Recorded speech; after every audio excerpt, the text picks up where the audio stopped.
Partie 3. Poirot refuse une affaire. Monsieur Hercule Poirot était un peu en retard pour entrer dans le wagon-restaurant le lendemain. Il s'était levé tôt, avait déjeuné presque seul, et avait passé la matinée à parcourir les notes de l'affaire qui le rappelaient à Londres. Il avait vu peu de son compagnon de voyage. Monsieur Bouc, déjà assis, adressa un salut et appela son ami à la place vide en face de lui. Poirot s'assit et se retrouva bientôt dans la position privilégiée d'être à la table servie en premier et avec les morceaux les plus choisis. La nourriture, elle aussi, était exceptionnellement bonne. Ce n'est que lorsqu'il mangeait un délicat fromage à la crème que Monsieur Bouc permit à son attention de se détourner des questions autres que la nourriture. Il en était au stade du repas où l'on devient philosophique. « Ah, soupira-t-il. Si seulement j'avais la plume d'un Balzac. Je décrirais cette scène. » Il agita une main. « C'est une idée, ça, dit Poirot. »« Ah, vous êtes d'accord ? Ça n'a pas été fait, je pense ? Et pourtant, ça se prête au romantisme, mon ami. Autour de nous sont des gens, de toutes les classes, de toutes les nationalités, de tous les âges. Pendant 3 jours, ces gens, ces étrangers les uns pour les autres, sont réunis. Ils dorment et mangent sous un même toit, ils ne peuvent pas s'échapper les uns des autres. Au bout de 3 jours, ils se séparent, ils vont chacun leur chemin, peut-être sans jamais se revoir. Et pourtant, dit Poirot, supposons un accident. Ah, non, mon ami. De votre point de vue, ce serait regrettable, je suis d'accord. Mais permettez-nous juste un instant de supposer cela. Alors, peut-être, tous ceux ici sont liés les uns aux autres, par la mort. Un peu plus de vin, dit Monsieur Bouc, en le versant rapidement. Vous êtes morose, mon cher. C'est peut-être la digestion. C'est vrai, convint Poirot, que la nourriture en Syrie n'était peut-être pas tout à fait adaptée à mon estomac. Il sirota son vin. Puis, se penchant en arrière, il promena son regard pensif autour du wagon-restaurant. Il y avait 13 personnes assises là, comme l'avait dit Monsieur Bouc, de toutes les classes et nationalités. Il commença à les étudier. À la table en face d'eux étaient 3 hommes. Il devina qu'ils étaient des voyageurs solitaires classés et placés là par le jugement infaillible des serveurs du restaurant. Un grand Italien basané se nettoyait les dents avec appétit.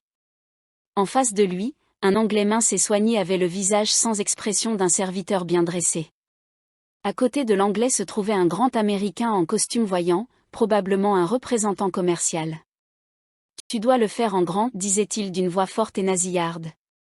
L'Italien retira son cure-dent pour gesticuler librement avec. « Bien sûr, dit-il.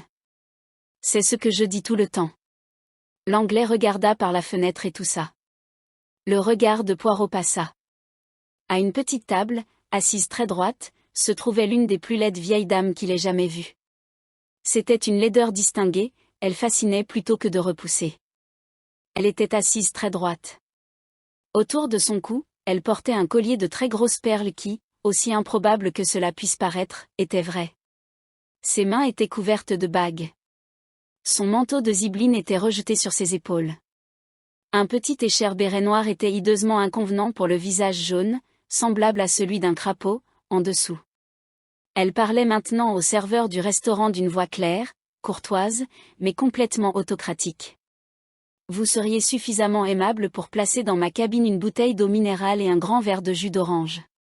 Vous arrangerez également pour que j'aie du poulet cuit sans sauce pour le dîner ce soir, ainsi que du poisson bouilli. Le serveur répondit respectueusement que cela serait fait. Elle inclina légèrement la tête avec grâce et se leva. Son regard croisa celui de Poirot et le balaya avec la nonchalance de l'aristocrate désintéressé. « C'est la princesse Dragomirov, dit Monsieur Bouc à voix basse. Elle est russe.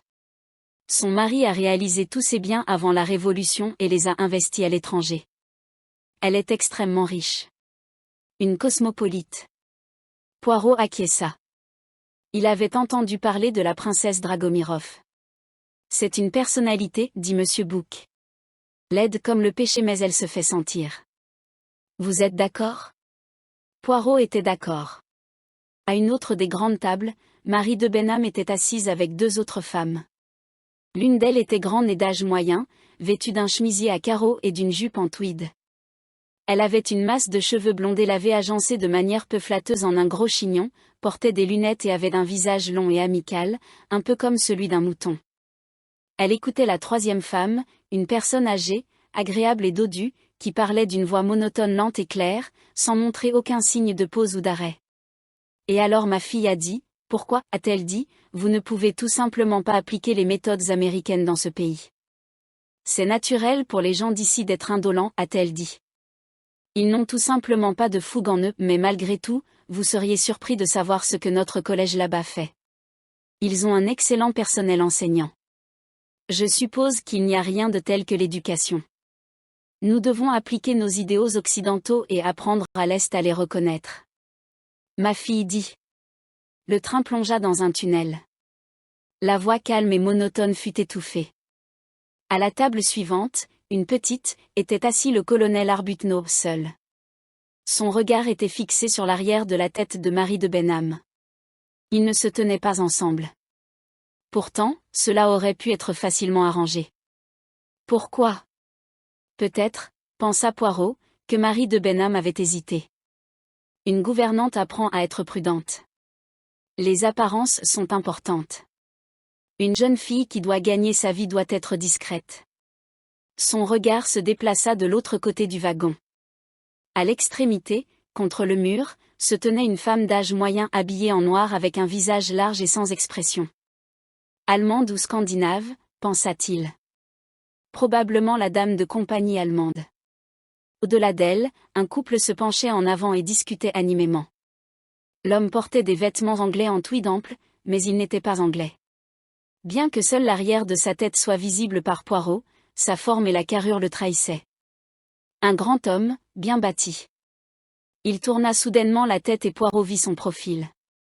Un homme très beau d'une trentaine d'années avec une grande moustache blonde.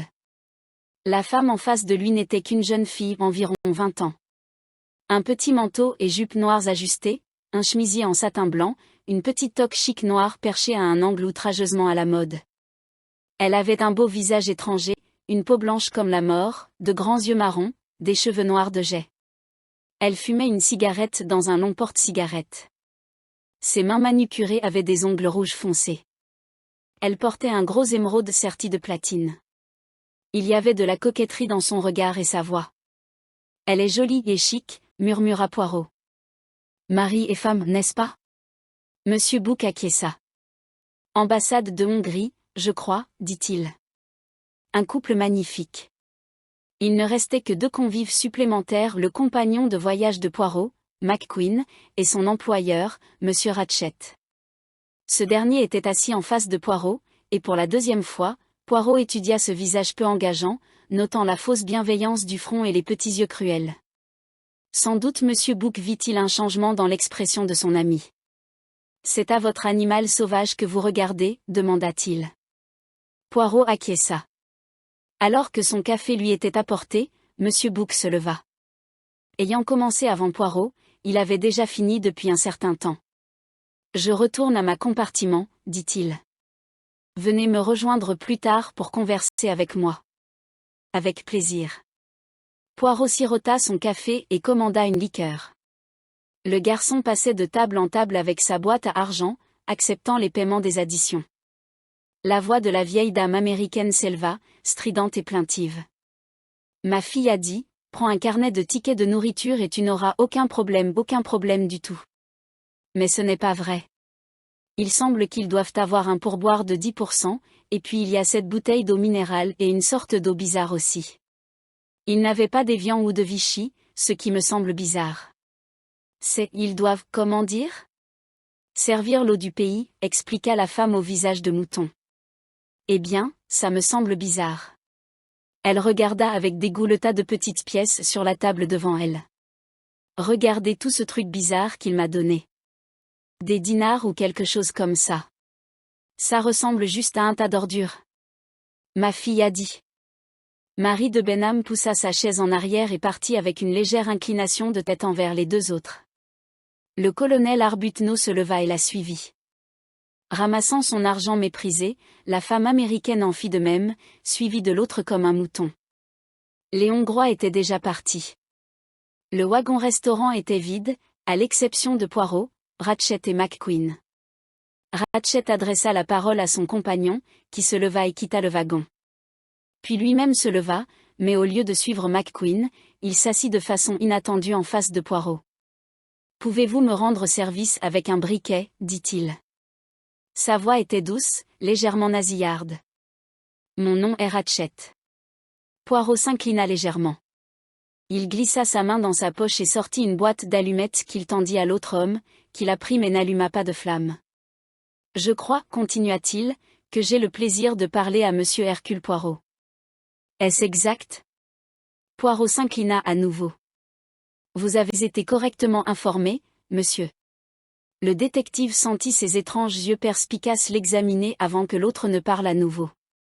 Dans mon pays, dit-il, nous allons droit au but. Monsieur Poirot, je veux que vous preniez en charge une affaire pour moi. Les sourcils d'Hercule Poirot se levèrent légèrement. Ma clientèle, monsieur, est limitée de nos jours. J'entreprends très peu de cas. Naturellement, je comprends cela. Mais cela, monsieur Poirot, signifie beaucoup d'argent. Il répéta à nouveau d'une voix douce et persuasive, beaucoup d'argent.